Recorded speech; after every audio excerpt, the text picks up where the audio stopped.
Assalamualaikum warahmatullahi wabarakatuh. Waalaikumsalam warahmatullahi Waalaikumsalam wabarakatuh. warahmatullahi wabarakatuh. Bismillahirrahmanirrahim. Alhamdulillah. Assalatu wassalamu ala rasulillah wa ala alihi wa ashabihi wa mawalah. La haula wa la quwata illa billah. Qala rabbi shrah li sadri wa yassir li amri wahlul 'uqdatam min lisani yafqahu qawli amma ba'du. Baik, selamat pagi rekan-rekan semuanya. Sehat-sehat semuanya ya. Alhamdulillah sehat, sehat. Alhamdulillah. Wabarakatuh.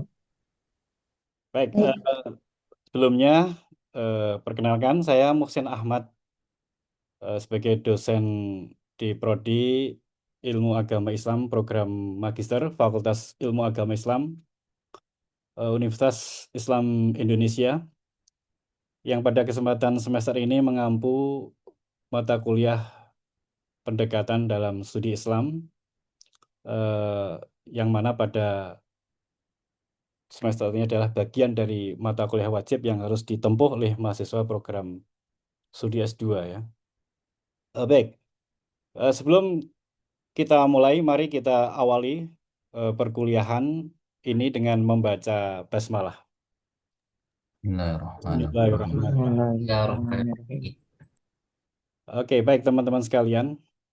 Saya perlu menyampaikan rencana pembelajaran semester ya untuk mata kuliah pendekatan dalam kajian Islam ini, di mana program studi Ilmu Agama Islam program Magister mendesain kurikulum ya, kurikulum OBE atau Outcome Based Education, di mana kurikulum OBE ini mencoba mendesain bagaimana mahasiswa itu tidak hanya tahu dari apa yang dikaji, tetapi juga apa yang bisa dilakukan, apa kompetensi yang bisa dimiliki sehingga mahasiswa memiliki keterampilan, tidak hanya sekedar pengetahuan. Baik, sebelumnya saya akan menyampaikan ya tentang rencana pembelajaran eh, semester untuk mata kuliah pendekatan dalam pengkajian Islam ini. Apakah share screen saya sudah bisa dilihat oleh kawan-kawan semuanya? Sudah, Sudah, Pak. Pak. Iya, sudah bisa, Pak.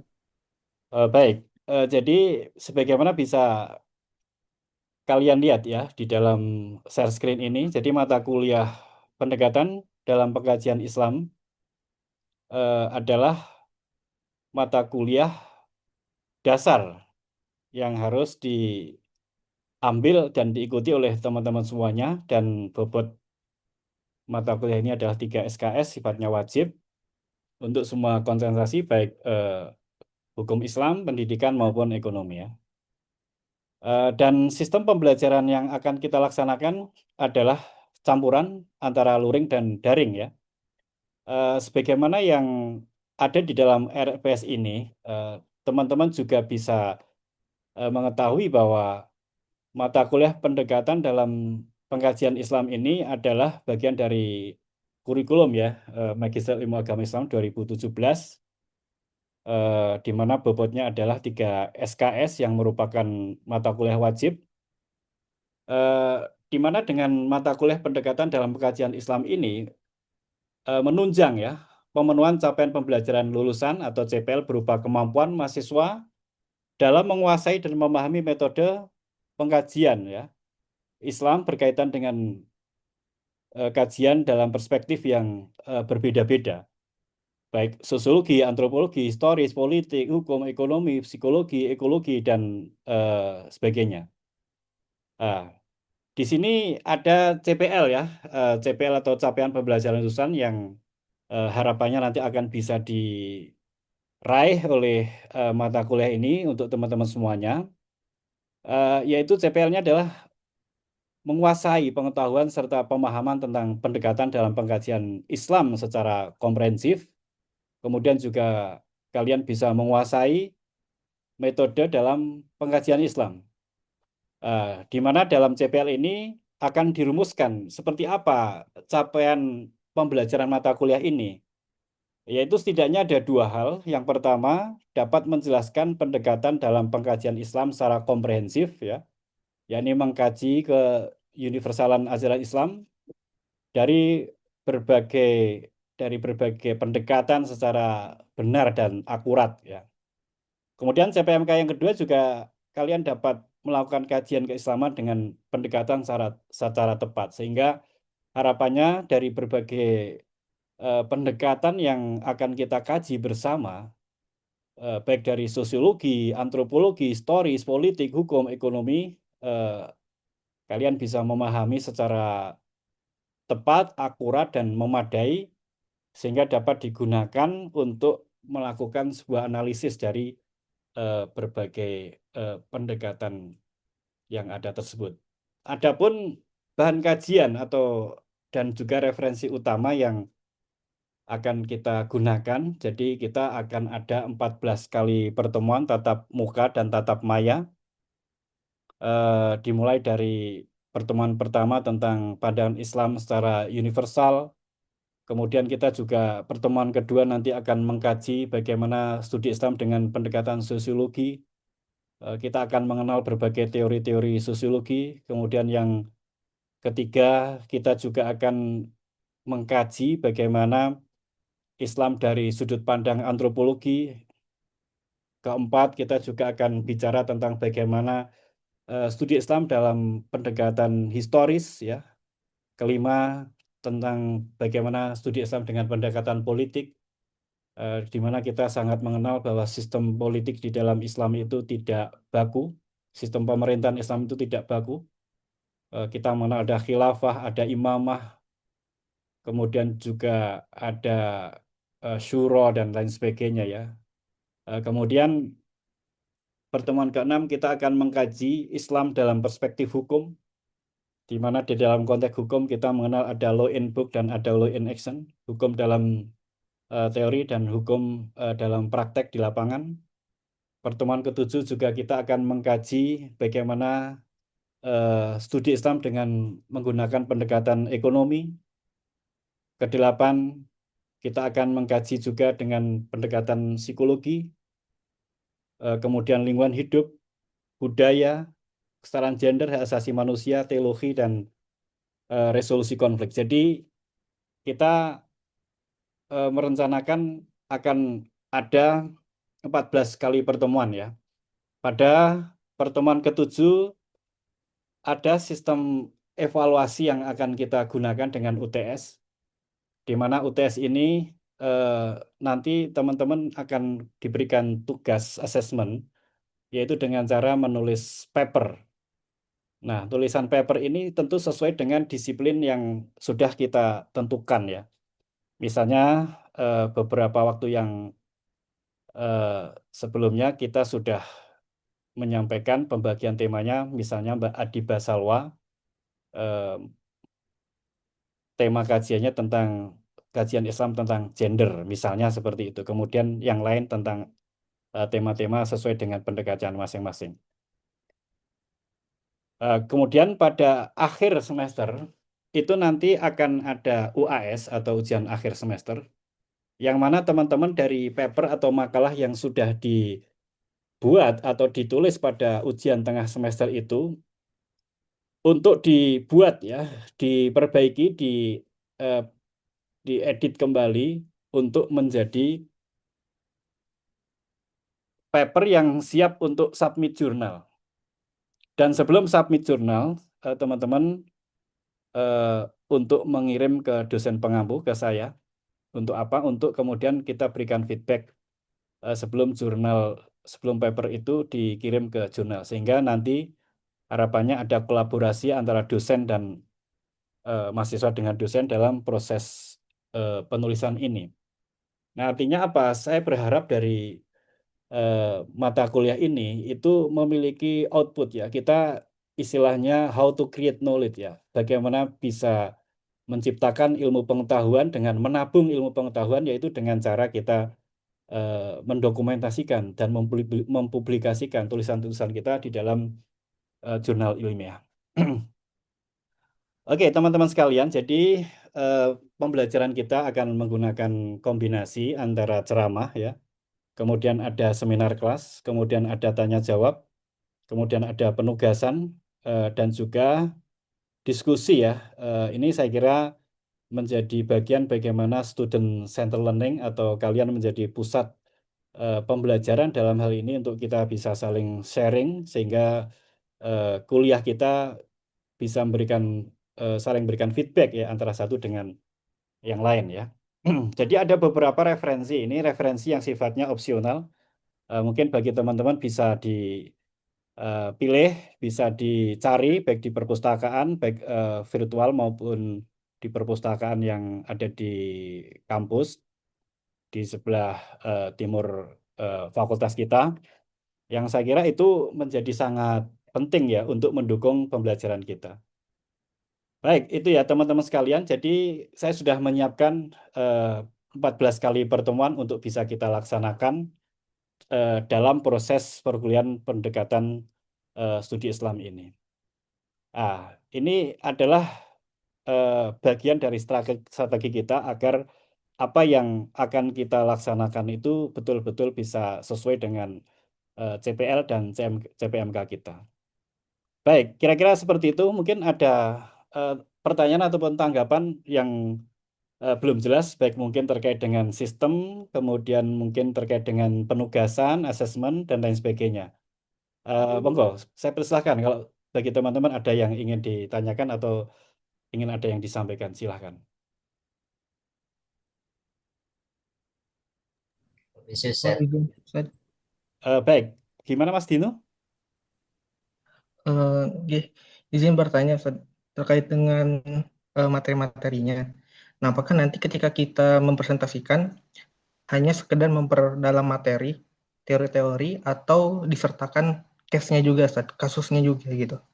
Oke, baik. Terima kasih, Mas Dino. Jadi harapannya memang dalam mata kuliah pendekatan dalam studi Islam ini, selain teman-teman itu menyampaikan kerangka teori atau konstruksi teori dari disiplin pendekatan masing-masing, misalnya HAM, gender, ekologi, atau ekonomi, budaya, dan lain sebagainya itu sudah seharusnya kemudian kerangka teori itu harus disampaikan terlebih dahulu. Seperti apa teori-teori misalnya Anda menggunakan teori sosiologi. Nah, dalam ilmu sosiologi itu misalnya kita mengenal ada Emil Durkheim misalnya ya, atau misalnya Karl Marx misalnya, atau teori-teori Max Weber dan lain sebagainya. Itu seperti apa? Bangunan teori tentang ilmu-ilmu sosial atau sosiologi tersebut. Sehingga dengan konsep-konsep teori yang sudah Anda kemukakan, yang Anda sampaikan, itu biar kita bisa landing ya, jadi tidak melangit tetapi bisa membumi. Nah, oleh karena itu agar kita kajiannya tidak melangit tetapi membumi dan applicable, maka sudah seharusnya kemudian mengambil case study ya, atau studi kasus untuk kemudian memperjelas bagaimana aplikasi dan penerapan teori terkait dengan disiplin pendekatan yang kita pilih tersebut gitu. Kira-kira akan seperti itu, Mas Dino ya. Oke, baik. Cukup. Baik, terima kasih ya.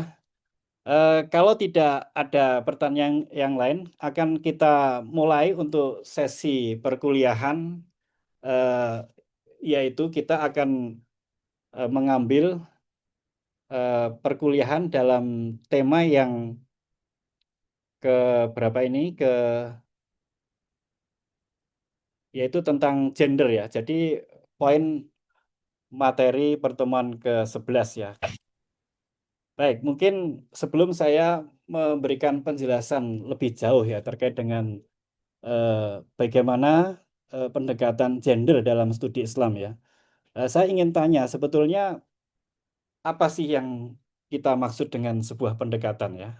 Mungkin ada yang bisa membantu menjawab apa itu pendekatan sebetulnya atau yang sering disebut dengan approach ya eh, atau mukorobah ya. Ada yang bisa bantu jawab apa sebenarnya pendekatan itu? Atau setidaknya apa yang Anda pahami tentang pendekatan? Mohon izin, Silakan, Mas Dino. iya, terkait dengan pendekatan itu sendiri yang saya pahami itu adalah sederhana itu sudut pandang saja. Sudut pandang kita dalam menyelesaikan suatu permasalahan hingga mencapai satu tujuan itu gitu. Jadi kita melakukan sebuah pendekatan atas dasar pandang kita kemudian untuk apa? Untuk menyelesaikan salah satu permasalahan gitu ya, dengan untuk mencapai tujuan juga. Oke, Gitu. good ya. Terima kasih Mas Dino ya. Saya kira apa yang disampaikan tadi ya seperti itulah yang kita maksud pendekatan lebih apa namanya jelasnya pendekatan itu atau yang sering kita sebut sebagai approach itu lebih kepada the way to think ya. Jadi pendekatan atau approach itu adalah jalan berpikir kita. Bagaimana kita melihat persoalan, bagaimana kita melihat isu itu dengan pendekatan. Jadi pendekatan itu the way to think atau jalan berpikir, ibarat kita menggunakan kacamata, maka objek yang akan kita lihat itu bisa berwarna hitam kalau kita pakai kacamata hitam, akan berwarna biru kalau kita pakai warna biru, dan akan berwarna putih ketika kita menggunakan kacamata yang putih.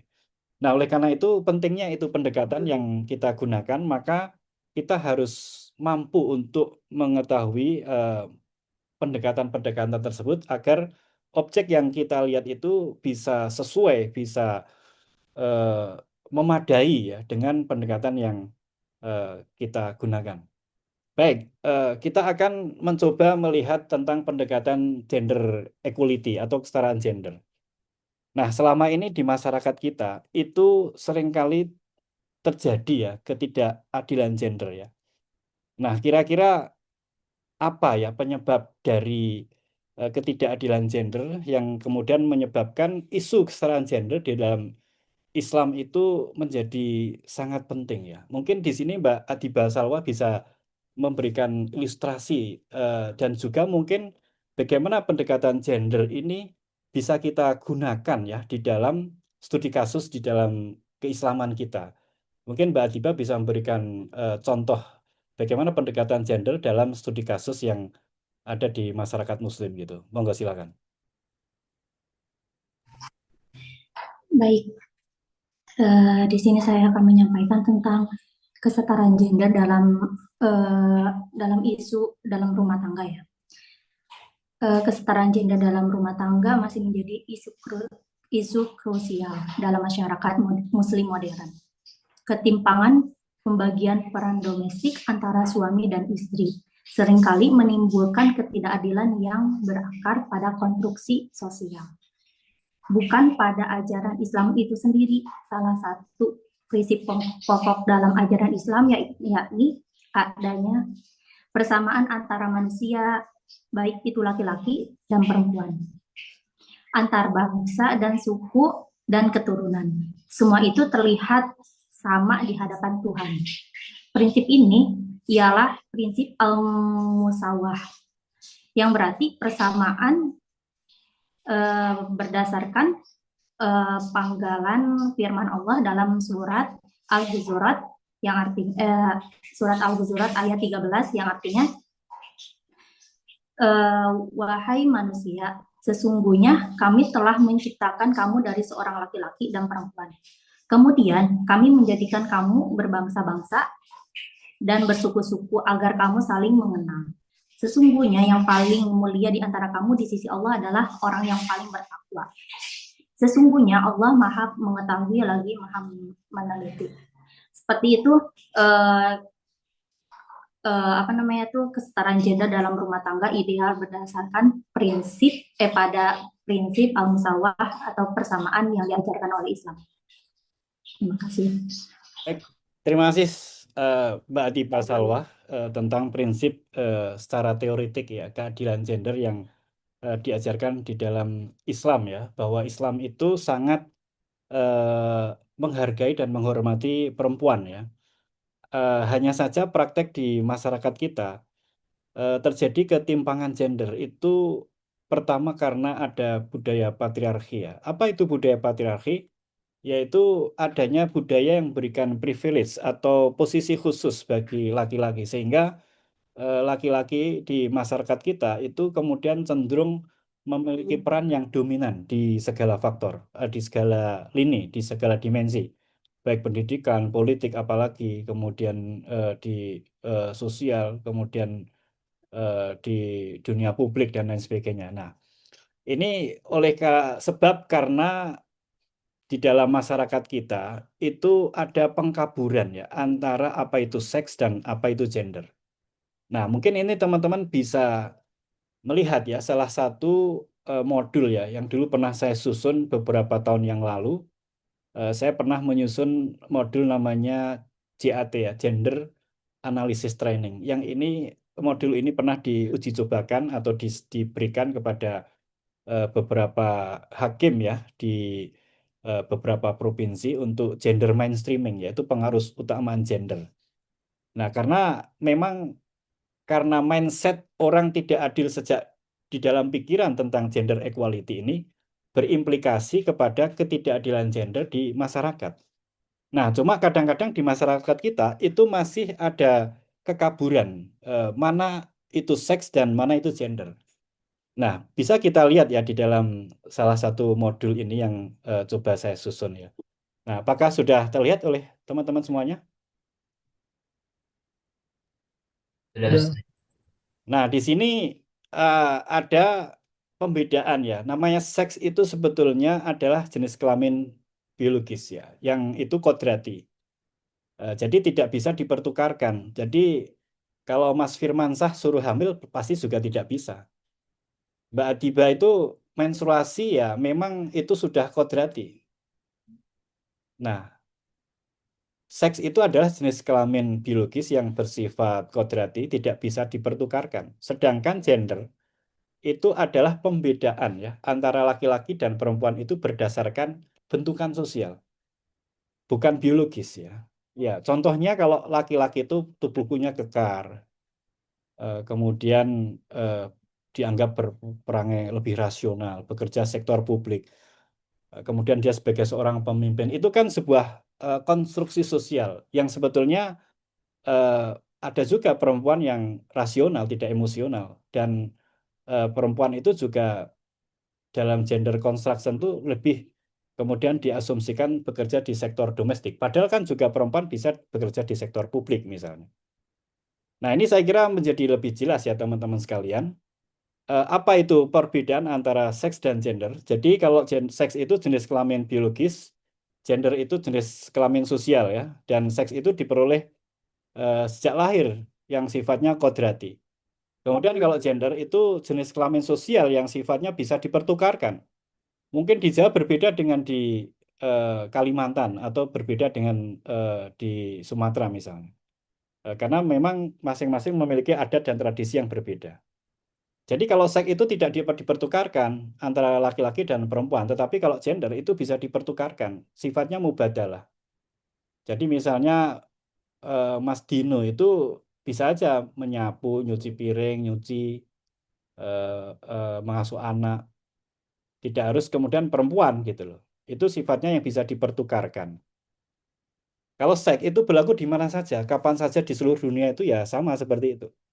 Tapi kalau gender itu bersifat kontekstual, lokalitas ya. Jadi bisa berubah-ubah seiring dengan tempat dan waktu yang ada di masyarakat kita. Nah, itu saya kira teman-teman sekalian ya, itu penting untuk kita memahami bagaimana seks dan gender itu ada di masyarakat kita. Dan yang tidak kalah pentingnya, kita harus mengetahui bagaimana apa namanya antara hubungan gender dan agama. Ini sangat penting bagi teman-teman sekalian. Mengapa? Karena kadang-kadang agama itu bisa menjadi alat legitimasi gender inequality. Jadi agama itu bisa menjadi alat untuk melegitimasi ketidakadilan gender. Tapi juga agama di sisi lain bisa menjadi alat legitimasi keadilan gender. Contoh ya, di dunia politik itu misalnya ada hadis yang digunakan akan rusak jika sebuah kaum itu dipimpin oleh seorang perempuan. Nah, ini bisa bagi kelompok yang tidak ingin ya apa namanya dipimpin oleh laki-laki itu bisa menggunakan hadis ini. Padahal kalau kita tahu hadis itu ditujukan sebetulnya untuk suatu tempat yang kebetulan Raja Kisro ya, yang perempuan yang lemah gitu loh. Jadi perempuan yang memang secara capability dan kemampuannya itu rendah. Nah, ini yang pentingnya, padahal dalam kaidah ilmu pemahaman itu, dalam usul fikih itu harus memahami al-ibaratu bi khususis sabab la bi umumil lafzi. Jadi dalam konteks tertentu, bukan secara generalisasi. Nah, kemudian bisa jadi dengan dalam teks ini juga lahir namanya ayat-ayat misoginis. Nah, ini yang kadang-kadang harus kita teliti gitu. Jadi ayat atau hadis yang mengandung, yang ditafsirkan kemudian lebih membenci perempuan. Nah, ini saya kira menjadi bagian yang penting bagi kita untuk kita kritisi ya. Nah, dalam konteks kita memahami gender dan agama, nah saya menawarkan begini ya. Jadi dalam kajian itu kita harus memposisikan bagaimana teks yang bersifat absolut di dalam Al-Quran dan Sunnah, kemudian ada realitas, kemudian ada penafsir. Nah, disinilah kita harus betul-betul objektif dengan menggunakan kaidah-kaidah yang otoritatif ya. Ya, kemudian Mbak Adiba juga tadi menyampaikan ya bagaimana dasar-dasar bahwa di dalam Al-Quran itu sebetulnya ada keadilan antara laki-laki dan perempuan. Hanya saja praktek di masyarakat kita itu seringkali masih bias gender. Dan itulah tugas kita bersama untuk melakukan campaign untuk masyarakat kita agar lebih adil gender. Baik. Sebelum diakhiri, apakah mungkin ada satu komentar atau pertanyaan? Saya persilahkan pada teman-teman. Izin Bapak. Silakan, Mas Aam. Bismillahirrahmanirrahim. Assalamualaikum warahmatullahi wabarakatuh. Waalaikumsalam warahmatullahi Assalamualaikum warahmatullahi wabarakatuh. Mohon izin teman-teman ya, dan Bapak dosen izin sekedar menambahkan saja terkait materi yang dibahas hari ini ya, sangat menarik tentang bagaimana pendekatan kesetaraan gender tentunya dalam konteks rumah tangga ya. Nah, secara prinsip dasarnya itu saling melengkapi, kemudian bukan mendominasi. Jadi bukan siapa yang paling dominan begitu ya, tapi saling melengkapi. Karena kesetaraan gender ini tidak berarti istri menjadi kepala rumah tangga atau suami menjadi istri kedua. Nah, tapi bahwa keduanya itu udah belah pihak ini saling mendukung dan berbagi peran seperti itu. Berdasarkan kesepakatan bukan paksaan. Contoh begini, suami itu tidak otomatis jadi bos dan istri bukan sebagai asisten pribadi. Nah, jika istri lebih piawai dalam urusan keuangan, boleh aja dia yang mengelola keuangan, mengatur keuangan rumah tangga seperti itu. Kalau suami punya waktu luang, bantu urusan domestik, bukan berarti turun derajat seperti itu.